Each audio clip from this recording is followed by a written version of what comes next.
Bonjour téléauditeurs, c'est un plaisir de vous retrouver dans le cadre des maternelles sur Intégral Radio Vision ce mercredi. Merci de rester fidèles à nos programmes que vous pouvez suivre sur les plateformes telles que Facebook, YouTube. On va parler de la tradition qui est un ensemble de notions relatives du passé transmises de génération en génération. Pour mieux comprendre sa tradition, il faut passer par la connaissance de sa langue maternelle. On mettra l'accent sur la langue maternelle et les enfants. Dès l'auditeur, pour en débattre, nous recevons Agnès Njome Mwanjo, promotrice des langues maternelles, à qui nous disons bonjour. Bonjour madame. Merci de répondre présente à notre invitation. Pour vous mettre en condition, mesdames et messieurs, voici une première ponctuation musicale. Merci pour cette belle musique. On se retourne vers notre invitée, Agnès Njome Mwanjo. D'où part le projet de la promotion de la langue maternelle? Qu'est-ce qui s'est passé? C'est quoi l'histoire derrière tout ça? Merci. Il s'agit d'un rêve que j'ai fait, les yeux ouverts. Parce que je suis partie du fait que mon père ne m'a parlé que sa langue, oui, le douala. Et puis, à mon tour, je n'ai pas fait ce qu'il fallait. C'est-à-dire?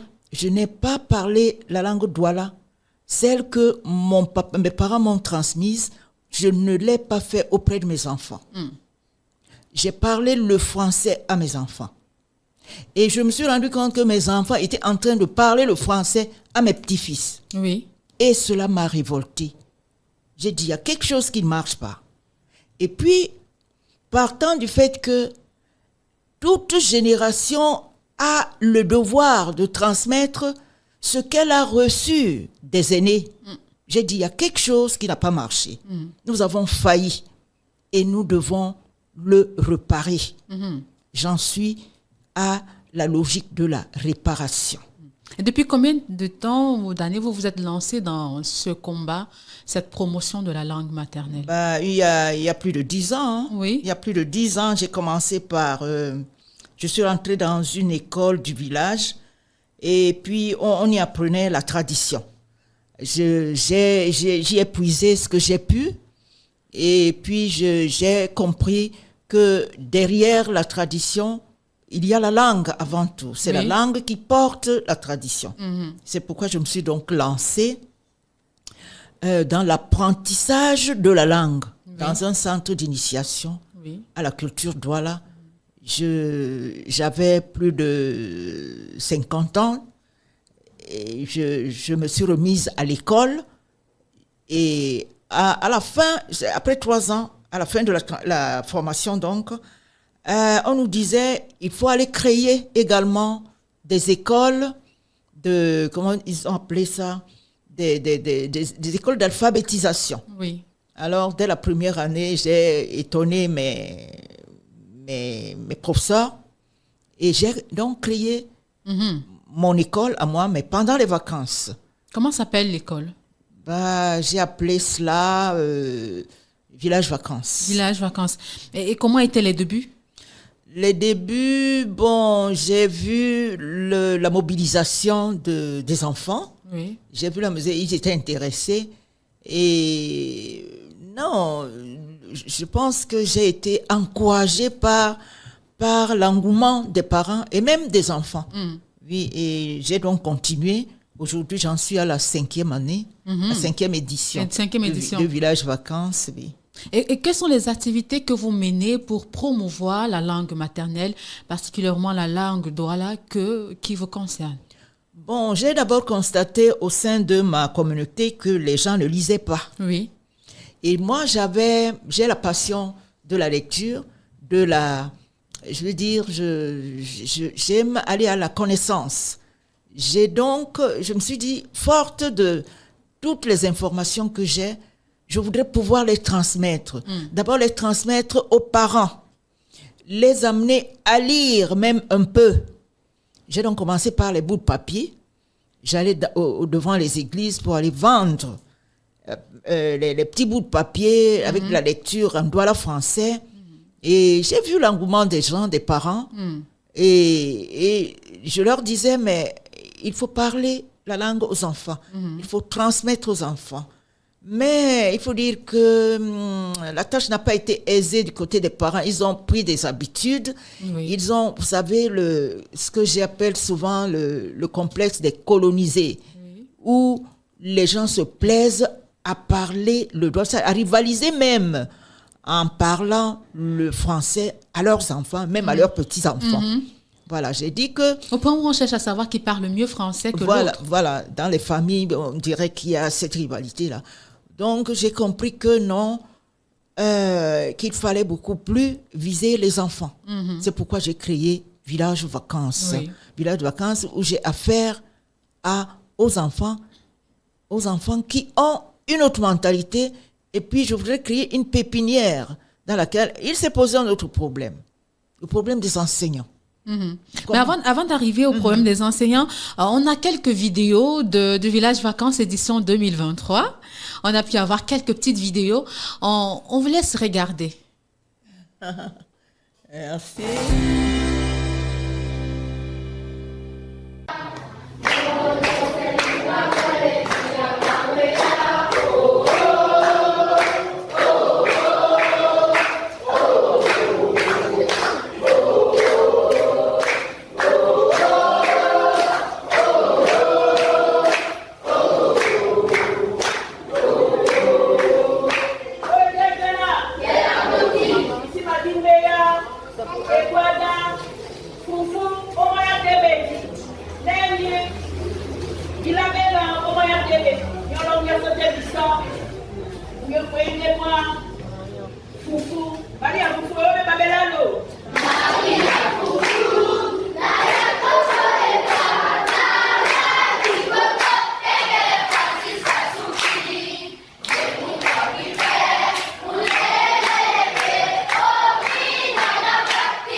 Aïe, Seigneur, mais quand vous revoyez ces vidéos, qu'est-ce que vous ressentez?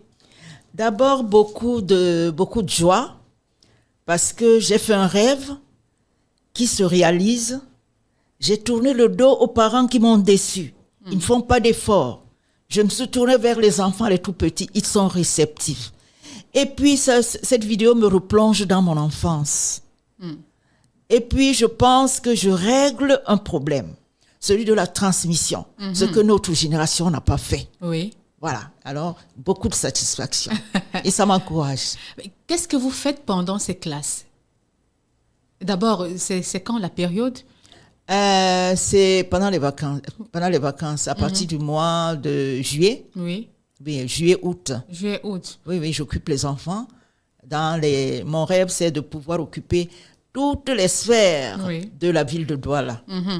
Il doit avoir une école implantée quelque part pendant les vacances. Et comment est-ce que ça se passe? Qu'est-ce que vous leur enseignez? D'abord, je voudrais dire que les enseignants, je sais où les trouver. Oui. C'est des enseignants qualifiés.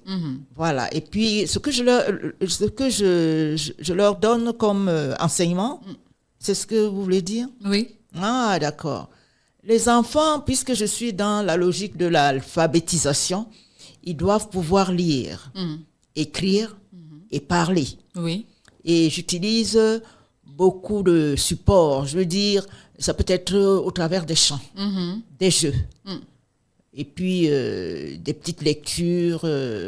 Donc, ces jeux, par exemple, ce qu'on a vu là, ça transmet le message. Oui, il y a par exemple un chant. Des leçons, oui. Oui, il y a par exemple un chant. Comment j'ai appelé ça? Oloyo. Oui. Oloyo, weye bobe.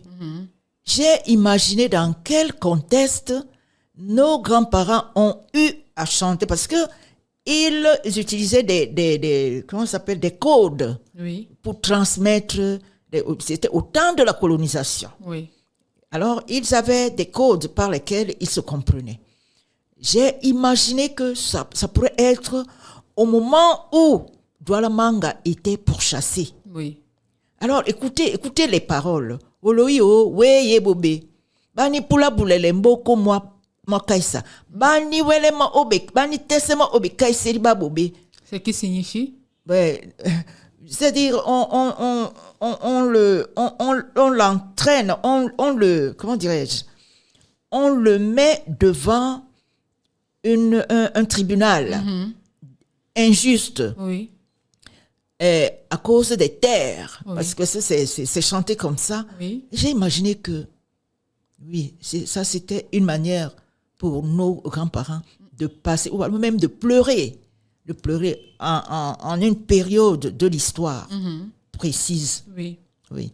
Oui, mais j'ai également appris de vous que ces chansons, ces jeux étaient aussi des jeux ce sont des leçons. Des leçons de vie. Les leçons de vie. Des leçons de vie et des leçons de vie. Et puis, c'était comme c'était comme ce qu'on appelle aujourd'hui le jardin d'enfants pour nous, où on apprenait la socialisation, on apprenait, on avait des petits jeux où on apprenait même à faire la cuisine, à savoir transmettre, plutôt que les jeux d'aujourd'hui qui condamnent les enfants à être seuls. Oui. Vous voyez, le téléphone nous condamne les enfants à être seuls. Alors que nos jeux amenaient les enfants à se socialiser, à se mettre ensemble et à trouver des solutions. Il y a par exemple Sukudu, qui est formidable en enseignement. Oui. Vous avez parlé des jeux, vous avez parlé des chants, mais vous avez également mentionné des livres que vous produisez. Oui, je produis également des livres, c'est une passion pour moi. Oui, quand j'ai assimilé les leçons de vie et des leçons c'est parce que j'ai beaucoup reçu de mes professeurs quand ils ont vu que j'étais réceptive. Et il m'arrive comme ça, par exemple, Malokomasu. Malokomasu, ça veut dire nos jeux. Oui. Ils sont 105 que j'ai répertoriés. C'est tout un projet. Oui. Voilà. Il y a, toujours dans les jeux, toujours dans les livres, il y a par exemple une série, j'ai entrepris de faire une série de livres portant sur les proverbes. Les proverbes Douala, interprétés et commentés en français. au niveau c'est-à-dire, il faut qu'il soit au niveau où les enfants pourraient comprendre. 31 proverbes Douala. Oui. Et, vous pouvez voir. Oui, avec des devinettes. Des devinettes. En Douala et en français. En Douala et en français. Ok, ça permet de comprendre et de voir des leçons. Oui, c'est des leçons de vie, c'est la philosophie même africaine qui se trouve là-dedans. C'est dire combien ces bons ancêtres observaient tout ce qui les entourait et en tiraient des leçons chaque fois. Oui. Ces leçons qui nous servent aujourd'hui, qui nous manquent aujourd'hui, parce que nous sommes obligés d'aller ailleurs pour chercher d'autres valeurs. On n'est plus nous-mêmes.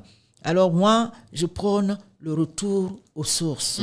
Voilà, le bon retour aux sources. Oui. Parce que je ne vous demanderai pas, sous la pluie, de prendre une feuille de macabo et de la mettre sur la tête comme à l'époque où le parapluie avoir un parapluie. Oui, non, c'est pas ce que je vous demande.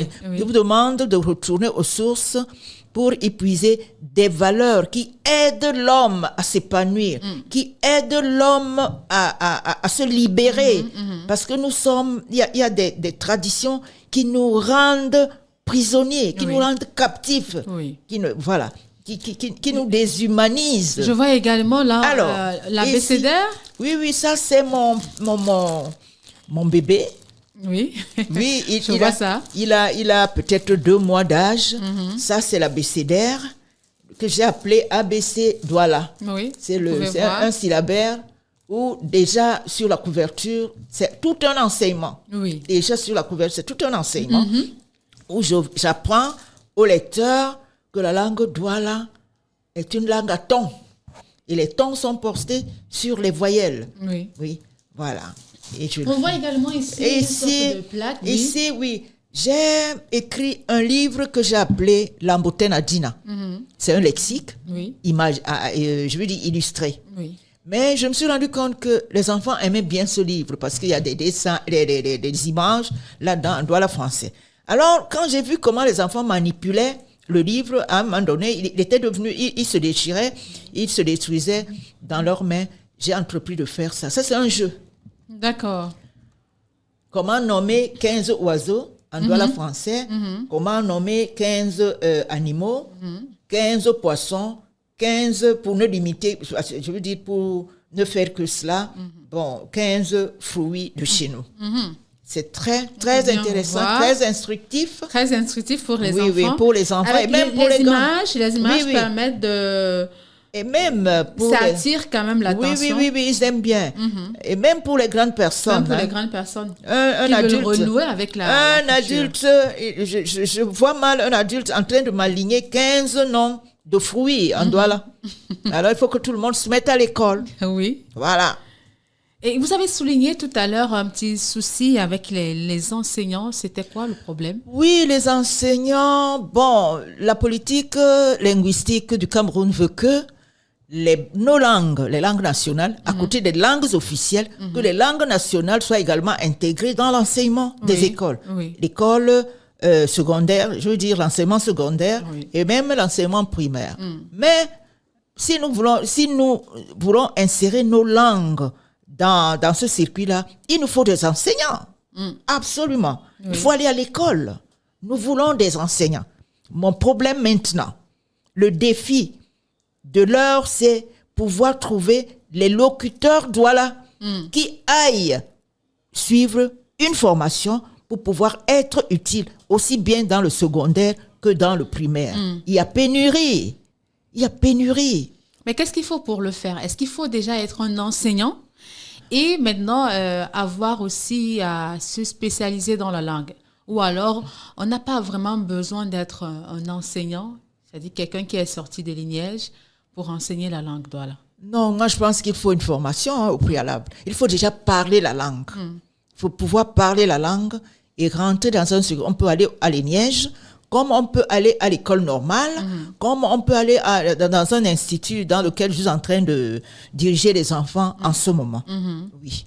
Donc, mais puisque vous parlez de problèmes d'enseignants, comment vous faites pendant cette période de vacances comment est-ce que vous encadrez les enfants? Vous êtes seul et moi, j'ai vu pas mal d'enfants. Comment vous faites? Mais je puise justement dans les écoles parce que le gouvernement camerounais en matière linguistique est en train de faire une expérimentation dans toutes les aires culturelles. Les 4 aires culturelles. Oui, ici à Douala, il y a 5 écoles qui font l'expérimentation de la langue, qui font le cycle complet, c'est-à-dire de la CIL au cours moyen 2. L'expérimentation, et elle sera bientôt généralisée. Oui. Mais il y a des écoles dans lesquelles vous trouvez qu'au CE1, il n'y a pas d'enseignants qualifiés. Si bien que le projet est obligé, on est obligé d'écourter le projet. C'est pas bon. C'est pas bon pour nous les Douala. Il faut absolument que les enseignants, que nous trouvions des enseignants, ceux qui sont passés à l'ENIEJ ou alors ceux qui sont passés à l'école normale pour et ceux qui vous secondent pendant ce temps de vacances. Ah, d'accord. Oui, mais vous les prenez? Mais non, je les prends dans ces écoles expérimentales. Oui. Et comment ça se passe? Parce que prendre un enseignant qui est déjà en congé, puisque l'école... Ça arrondit les fins du mois. Oui. Ça arrondit les fins du mois. Et puis, c'est l'occasion pour moi de dire merci aux délégués de gouvernement, je veux dire au maire de la ville qui nous soutient dans cette initiative. Oui, cela nous aide aussi bien à encadrer les enseignants, à donner des fournitures scolaires aux enfants. Et aussi, nous avons l'habitude de faire le tour de ville. Et il nous est arrivé un moment de sortir de la ville de Douala, d'aller très loin dans un village qu'on appelle Siga Bonjo, où les enfants ils en redemandent jusqu'aujourd'hui. Donc les enfants ont besoin de découvrir. Oui, de découvrir. Ils ont besoin de connaître d'autres, c'est-à-dire d'aller à la découverte de, je sais pas, de ci ou de ça. Donc il faut pouvoir les occuper. Les enfants ont besoin de tout cela. On va prendre une pause publicitaire et on vous revient après pour parler de l'implication des parents dans l'apprentissage des langues maternelles et pourquoi il est important que l'enfant puisse apprendre sa langue maternelle. On se retrouve après cette pub.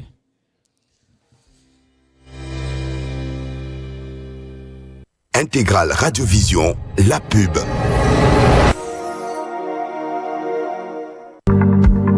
Population de Douala, les pluies sont là.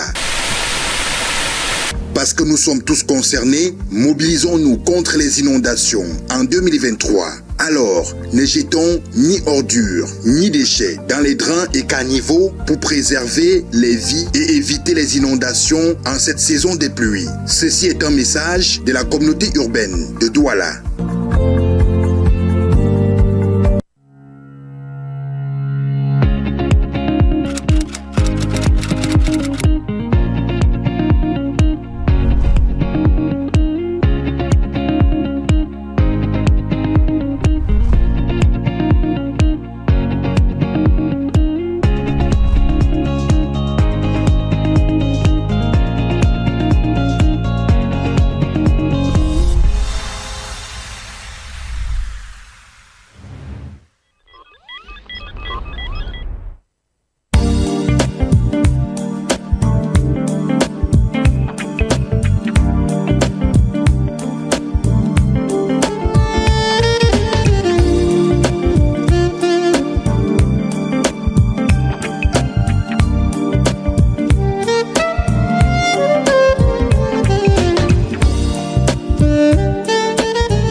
Bonjour, là nous sommes dans la salle d'esthétique et je suis en train de faire un complet au client.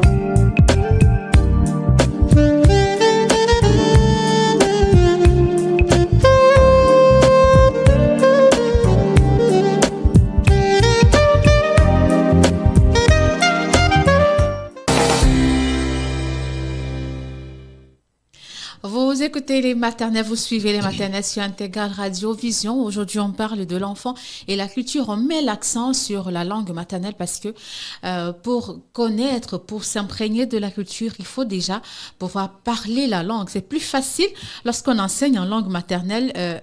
Agnès Njome, est-ce que c'est plus facile lorsqu'on enseigne, par exemple, les proverbes, les chants, des leçons, quand l'enfant maîtrise déjà sa langue? Est-ce que c'est facile? Oui.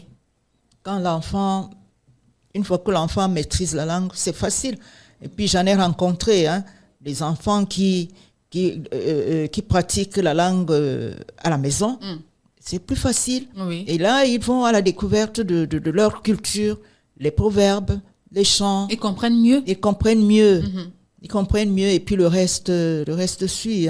Puisqu'on parle même de ça, qu'ils comprennent mieux, il faudrait que vous souligniez l'importance de la langue maternelle. Pourquoi est-ce que vous mettez l'accent sur la langue maternelle? Oui, moi je suis vraiment, personnellement, je suis très amusée quand les parents ne trouvent l'importance de la langue maternelle que quand ils veulent faire des coups bas aux agents de la Sonnelle ou quand un bandit arrive, tu as le temps de dire à ton enfant Wanyamba Po. Oui, il comprendrait. Non, ce n'est pas que cela. Il y a des valeurs qu'on transmet aux enfants au travers de la langue maternelle. Oui. Oui, aujourd'hui, pour être terre à terre, il y a des enfants pour s'exclamer, ils disent waouh, mais non, andalon di ayo, ayombae. Non, pourquoi ne pas apprendre cela aux enfants? Waouh, tu vois une grand-mère qui dit waouh, ça c'est quoi? J'ai dit ça c'est encore quoi ça? Bon, alors, puisque nous ne sommes pas dans une île, nous recevons l'influence des uns et des autres, mais croyez-moi, on a besoin de sa langue maternelle avec tout ce que cela comporte. C'est pourquoi nous œuvrons et nous faisons sans cesse des recherches pour connaître toutes ces valeurs-là, des spécificités de notre langue, de notre culture. Voilà. Et dans le concert des cultures, parce qu'il nous sera demandé, et de plus en plus on voit dans les grands, comment dirais-je, les grands rendez-vous culturels, de plus en plus, il nous est demandé qu'est-ce que l'éditorial a apporté, qu'est-ce que le centre a apporté et tout. Et c'est avec fierté qu'on se rencontre et ça fait la culture camerounaise et la culture, et nous allons vers les autres avec notre culture. Maintenant. Mais on ne se ferme pas, je veux dire, on n'est pas fermé, on est ouvert. À toutes les cultures, mais ne pas se perdre dans... Oui, voilà, et nous apportons quelque chose avec dignité, c'est pas ingurgité, ce que voilà. Vous faites les cours, vous occupez des enfants de juillet à août. Est-ce que ce n'est pas... est-ce que c'est suffisant pour amener l'enfant à maîtriser sa langue? Ce n'est pas assez. C'est pourquoi de plus en plus, j'ai deux options. Oui. J'ai deux options, je dis... Pourquoi ne pas faire des colonies de vacances où les enfants, des colonies de vacances où les enfants prendraient un mois, par exemple, dans un centre où on ne parlerait que la langue, où les enfants nous verront faire la cuisine, c'est-à-dire tout ce qui entoure la culture. Un mois, est-ce qu'on ne pourrait pas essayer? Mais ça nécessite énormément de moyens, des moyens humains, des moyens financiers. Déjà amener les parents à adhérer à cette idée. Voilà, il y a cela, il y a aussi à quoi je pensais aussi. Je disais avant l'année prochaine, c'est-à-dire la prochaine édition, pourquoi ne pas faire des rencontres culturelles où les enfants, ils ont envie de sortir, ils ont envie de se retrouver, à se dire des choses qu'ils ne connaissaient pas, à les partager avec mais il faut observer ces enfants quand ils se retrouvent. C'est de nouvelles rencontres communautaires et c'est important ça. Alors ça nécessite beaucoup de moyens. Moi je profite de l'occasion pour vous dire que j'ai besoin de beaucoup de moyens pour réaliser mon rêve. Mais un mois de colonie de vacances, même si on dit un mois de colonie de vacances, est-ce que ça va vraiment vous aider? Parce qu'une fois que l'enfant retourne à la maison, il recommence à parler le français. Oui, mais ça va rester. Ça va rester plus. Moi, je pense qu'il faut de petites actions comme ça. Et puis, ces rencontres durant l'année, je pense qu'elles pourraient aider beaucoup les enfants. Quelle devrait être donc l'implication des parents dans la transmission de la langue maternelle? Bon, supposons que le parent ne soit pas locuteur d'Ouala. Qu'est-ce qu'il va faire? Bon, on voit de plus en plus les femmes, c'est-à-dire les filles qui sont mariées au Douala, au Sawa, venir également apprendre la langue. Ah oui? Oui. Il y en a même à la maison parce que j'ai donné cours dans des familles où le papa, le père de famille est Sawa et la femme, elle vient de loin. Mais le mari a imposé la langue, a imposé sa culture au point où la femme est intéressée. Elle voudrait également apprendre. Mais est-ce que cela signifie qu'il faut forcément s'unir entre les personnes de même culture? Non, écoutez, je sais pas. Je pense que le monde est en train d'aller vers le métissage. Vous comprenez? Il va avoir toujours ces problèmes-là. Mais il faut choisir une langue. Il faut que l'enfant parle au moins une langue africaine ou alors une langue camerounaise. Oui, il faut choisir au moins une langue camerounaise. Moi, je crois que j'en connais un qui parle la langue du papa et la langue de la maman. Mais c'est formidable. Oui. C'est formidable. Et comment on peut faire ça? Mais comment on peut faire ça? Oui. Mais à la maison, on s'exerce. Et puis, à cet âge-là, on a la possibilité d'assimiler beaucoup de langues. Oui. Oui. Il faut seulement, moi, je pense que c'est un exploit. Oui, pour amener l'enfant à parler et la langue du papa et la langue de la maman. Il faudrait déjà, sans aucun doute qu'au départ, les parents ne se mettent pas déjà à parler le français entre eux. Trop le français. Oui. Parce que s'ils sont face aux enfants, ils parlent tout le temps le français, l'enfant va prendre le pas, il va suivre. C'est tout un... Il faut une prise de conscience de la chose. C'est difficile. Mais il y a des parents qui y arrivent. Moi, mon père, en deuxième noce, a épousé une fille qui n'est pas de chez nous. Il l'a amenée, et il n'était pas à Douala, il ne vivait pas à Douala. Papa a amené son épouse à parler le Douala, et les enfants également. Donc elle a appris et elle a maîtrisé la langue. Oui. Papa, non, c'est un exploit. Ses enfants, papa n'est plus en vie, mais ses enfants parlent. C'est un exploit. C'est vraiment un exploit. C'est d'ailleurs l'une des raisons pour lesquelles j'ai dit, j'ai mes autres frères et sœurs de l'autre côté, comme aîné, parce que je suis l'aîné de 13 enfants, j'aurai des comptes à leur rendre.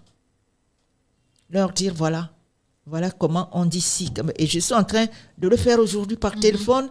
Quand les enfants, mes neveux ont des devoirs, on m'appelle pour me dire comment on dit ci, comment on dit ça. Ils ne sont pas à Douala, mais ils ont confiance en moi parce que voilà ce que je peux faire. D'accord. Mais les difficultés que vous rencontrez sont nombreuses. À quel niveau? Pour pouvoir asseoir cette lutte contre, ou alors ce combat pour la promotion de la langue maternelle. Ce n'est pas facile. Ce n'est pas facile parce que les gens se disent, est-ce qu'en parlant Douala, en apprenant le Douala, je vais avoir un emploi? Oui. À ce point? Oui. Est-ce que le Douala même va m'amener où? Autant de questionnements. Et c'est à nous, acteurs de la langue, dire, écoutez, c'est déjà pour le confort personnel, et puis aller vers les autres, et puis parce qu'on n'apprend pas que le Douala à l'école, il y a la culture, il y a des hommes de culture qui font énormément de choses dans le monde. Je m'amuse souvent à dire, quand tous les Afro-Américains, là, quand ils reviendront pour vous demander les comptes, qu'est-ce que vous allez leur présenter? Il faut que les enfants, par exemple, au sein du Ngondo, si aujourd'hui nous ne formons pas ces enfants, le Ngondo sera célébré en français. Est-ce que vous vous rendez compte? Pour la petite histoire, il y a eu une colloque dans une ville du Cameroun, où on demandait à chaque délégation la langue parlée dans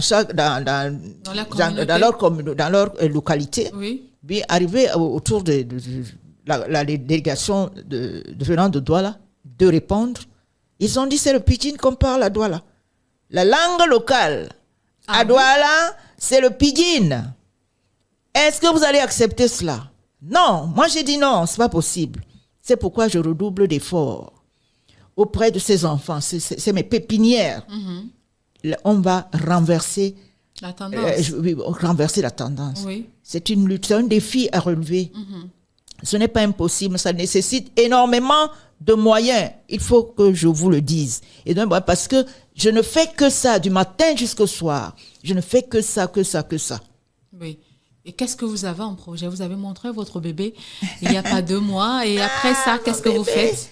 Oh, ce que j'ai l'intention de faire, je vais mettre l'accent sur la sensibilisation, la conscientisation c'est-à-dire je cherche les enseignants du Douala. Vous comprenez? Oui. À mon âge, je suis encore en train de tenir la craie. C'est fatigant. Il faut assurer la relève. Il faut des jeunes. On m'appelle dans certaines écoles pour donner des cours. Non, je suis fatiguée. Je veux faire autre chose. Il faut les livres, il faut écrire davantage. Il faut des projets, d'autres projets culturels et tout. Mais pour enseigner, de grâce, que les fils et filles doivent se lèvent pour aller apprendre, je veux dire, recevoir des cours de, comment on appelle ça, la formation des formateurs, voilà. Vous parlez des fils et filles Douala, mais en fait, cela concerne Sawa. En fait, cela concerne toutes les communautés. Toutes les communautés. Tout le Cameroun. Oui. On a le problème est général, hein. Oui. Mais connaissant mieux les problèmes de ma communauté, c'est pourquoi j'en parle, oui. Et nous, on a fait des remarques également. Nous avons nos frères du Nord qui sont assez axés dans l'apprentissage de leur langue. Hein. Et comment? Pour eux, c'est automatique. Oui, surtout quand on est... L'expérience prouve, enfin ça c'est personnel, hein, prouve que moins on est scolarisé, plus on est ancré dans la tradition. Oui, dans la tradition. Mais les deux peuvent aller ensemble, mais c'est une question de temps. On va y arriver. Hein. Nous, le malheur que nous avons eu ici à Douala, c'est que nous avons vu les Blancs les premiers. Et nous, ayant vu les Blancs les premiers, nous avons voulu leur ressembler. Et puis aujourd'hui, on se rend compte que ce n'est pas ça. Mais... Qu'est-ce que vous prévoyez l'année prochaine pendant les vacances pour vos enfants, pour votre pépinière? Je veux les revoir parce qu'ils en redemandent. Hein. Je veux les revoir. Ils sont à Akwa, ils sont à Deido, ils sont à Bonaberi, ils sont à Sodiko. Il y a également Bonindale qui a fait également une petite école à la maison, mais ils ont fait recours à mes livres. Bon, je voudrais que le projet s'étende. Bon, pourquoi pas? Je pense également à cette colonie de vacances parce que j'estime qu'un mois, c'est peu. C'est peu. Est-ce que j'aurai les moyens? Est-ce que les moyens humains, les moyens financiers, est-ce que je les aurai? Voilà, mais ce serait l'idéal, que les enfants passent un peu plus de temps avec, c'est-à-dire dans cette ambiance-là. Dans cet environnement purement culturel, oui. Mais je vais voir. Mais j'ai une préoccupation en ce moment. Il me faut les enseignants, il faut les envoyer, les enseignants du secondaire. Et puis à l'Eniège, il nous faut les enfants. Il faut les envoyer, les enfants qui sont recalés, qui n'ont que le BEPC. Ils vont à l'Eniège, mais nous avons des problèmes financiers. Est-ce qu'ils sont prêts à payer 50 000 francs? Il faut qu'ils y arrivent et que la communauté les aide également. De l'autre côté, il faut envoyer les enfants, les enseignants du secondaire faire la formation professionnelle. Est-ce qu'ils ont suffisamment de moyens? Il faut 160 000 francs par an. Enfant? Par an? Oui, par an. Il faut également que la communauté aide pour cela. Et je suis sur ce dossier qui me préoccupe beaucoup parce que je suis en train de voir à l'horizon 2030, est-ce qu'on pourra couvrir toute la région du littoral? Non, je veux parler du département du Vouri, où il faut les enseignants du Douala dans chaque établissement. Chaque établissement de la ville de Douala, compte tenu de la politique linguistique du Cameroun, nécessite, je veux dire, qu'il y ait des enseignants du Douala. Ça, c'est la politique linguistique. Voilà, donc, pour le département du Vouri, il nous faut des enseignants. Moi, je maintiens, ou alors je reste convaincue que oui, les parents ont également beaucoup à apporter. Hein. Oui, mais bien sûr, parce que... La sensibilisation ne devrait pas aussi passer par les parents, parce que l'enfant peut être enthousiaste, mais si le parent bloque, les efforts, tout ça ne Ils servira seront à en rien. vain, oui, ils seront en vain. Nous attendons, je veux dire, la participation des parents. Nous voulons qu'ensemble, nous payons cette dette. Nous avons une dette vis-à-vis de la jeune génération. Une dette, c'est honteux. Mais je dis, je suis scandalisée parfois quand je demande à un enfant de 20 ans, il est déjà vieux, hein, Oui. pour la langue. Il a même honte. Et puis sa langue n'est plus comme celle de l'enfant. Je lui demande, comment t'appelles-tu en Douala? Dina Longonanja. Il dit, je ne comprends pas. Hein. Je dis, ton papa est d'où? Il dit, Bonam Kenge. Ta maman est d'où? Elle est de Dedo. Parfois même, elles ne connaissent pas leur généalogie. Ils ne connaissent pas. Alors, tu es obligé de les aider. Mais non, chers parents, aidez-nous à payer cette dette. Et c'est un cauchemar. Hein? Est-ce que vous vous rendez compte qu'après nous, il n'y aura plus rien? Oui. Il y aura un autre monde. Il y aura un autre monde dans lequel on ne pourra pas se reconnaître. Oh non. Vous voyez, notre invitée est révoltée, Non, ça me elle n'en révolte. revient pas. Oui, Ça me révolte il faut parce dire que que c'est à prendre au sérieux. oui, à prendre au sérieux. Au sérieux, Le vraiment. problème des langues est extrêmement sérieux. Parce que je ne peux pas comprendre que le peuple sawa, pardonnez-moi, les patriarches, pardonnez-moi mes pères, les réjouissances, les célébrations. Mais la langue dans tout ça. Il faut voir, pendant les deuils, on s'exprime en français. Alors que l'école, c'est à la maison, hein. Oui. C'est au village, hein. C'est dans les maisons, dans les familles. Et quand vous faites ça, vous ne vous rendez pas compte de ce que vous êtes en train de transmettre à ces générations. Vous dévalorisez même cette langue, cette culture, comme elle était je sais pas. Non, c'est révoltant. Révoltant. Je vais m'y atteler jusqu'à mon dernier souffle. En tout cas, c'est un engagement que vous prenez là, que vous avez pris il y a 10 ans. Oui, il y a 10 Et ans. Il y a que plus de 10 ans. Hein. Oui, il y a plus de 10 ans et que vous continuez à tenir jusqu'à Oui. aujourd'hui. Je suis à mon 11e livre. Oui. Vous comprenez? C'est pour dire que j'ai beaucoup à transmettre. Il y a mon premier livre, je me rappelle, quand j'ai vu ce que les Blancs ont fait dans mon enfance, Mamadou et Bineta sont devenus grands. Oui. Il m'a beaucoup inspiré. J'ai dit, pourquoi pas écrire quelque chose dans ce... Il y a mon premier livre qui s'appelle Mbanae. Vous allez voir les textes de Mamadou et Bineta qui m'ont marqué, et je me suis amusée à les traduire en Douala, parce qu'ils portent des valeurs universelles.